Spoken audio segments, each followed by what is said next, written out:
What up, guys?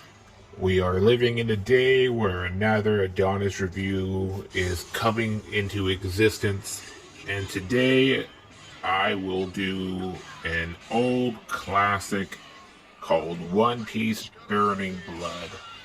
Now, to give context into my mindset of doing this, other than the fact that One Piece itself is at the largest hype century in the manga and anime, with its final arc saga in the beginning stages and everything that's happening, why not go into what I consider to be one of the best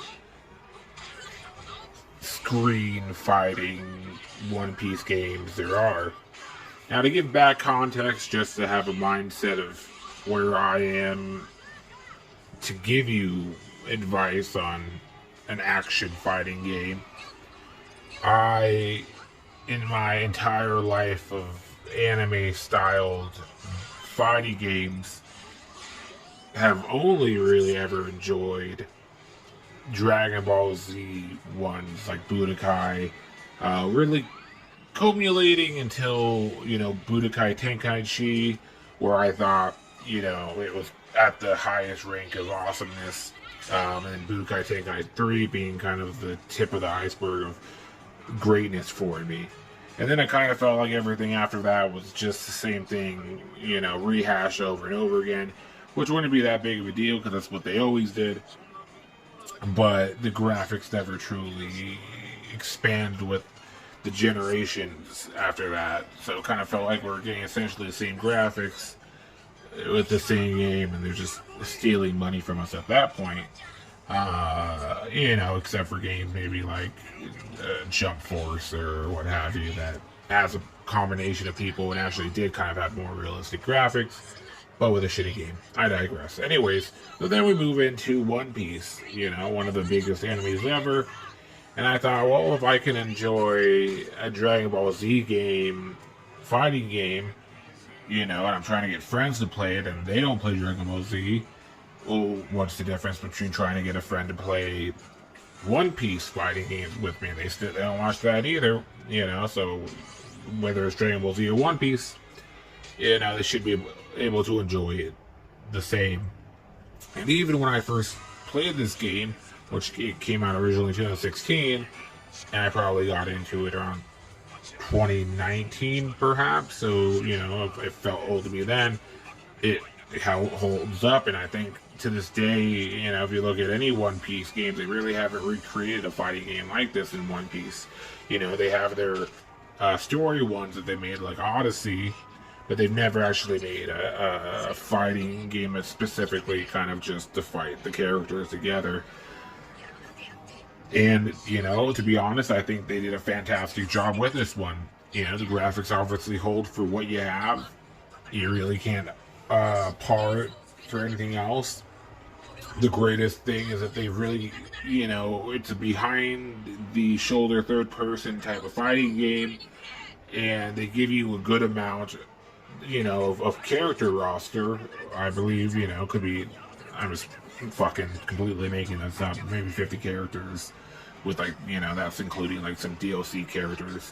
When this came out, the One Piece Gold movie just came out or was coming out, so he was kind of like the special side character you can get. But the neat thing about it is that all the characters have, of course, their standard attacking, you call it the square, triangle, the light and heavy attacks that do justice, that you expect. They do in their own flavor, but they also have their own combinations of special attacks, multiple, like 3 or 4 that are special to that character. And then they have like a defense that is also special to them.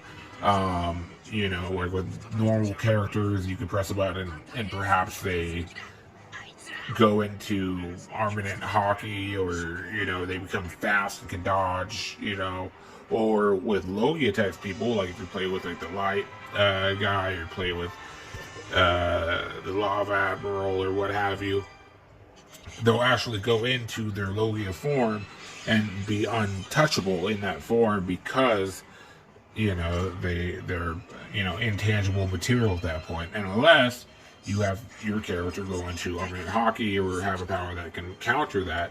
But the thing about having this power is that it'll dry up. You can only go into your Logia form for a certain amount of time, so you can't just avoid attacks the whole game by fucking going into it. And same with Armored Hockey. That's like in the same vein of you can only use it for a certain amount of time. So you want to make sure that you use it to counter that rather than using it just to boost your attack for a few seconds, which makes it cool. And then, of course, every character, as you can see with the little gauges on the bottom right, have these specials at different levels that allow you to do a special, like in the vein of Mortal Kombat having specials in any game, which can do a massive amount of damage, or your character can possibly dodge or block at the right time and avoid that attack and it waste it.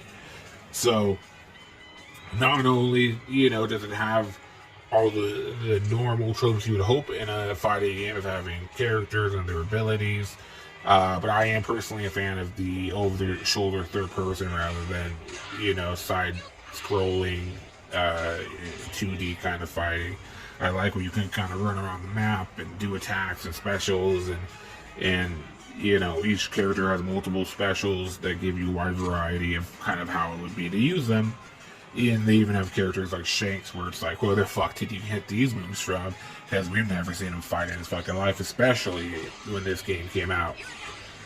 And you also can do this Unity Clash thing as well, as you just saw on the screen, which it gives you, depending on who your side characters, because you get like miniature side characters as a buff and whatnot while you play to make your combat better. So, end all be all, the final verdict of this game is I feel like you're getting what you expect. If you're a person like me who possibly played Dragon Ball Z Budokai Tenkaichi and like the way that they decided to go about that, where it's not like the Mortal Kombat style of you're both on one screen fighting each other, left and right, but you have an open area, third person behind the shoulder that can follow. Which I personally think is kind of better. It makes it a little bit more annoying if you're playing on the same screen with somebody.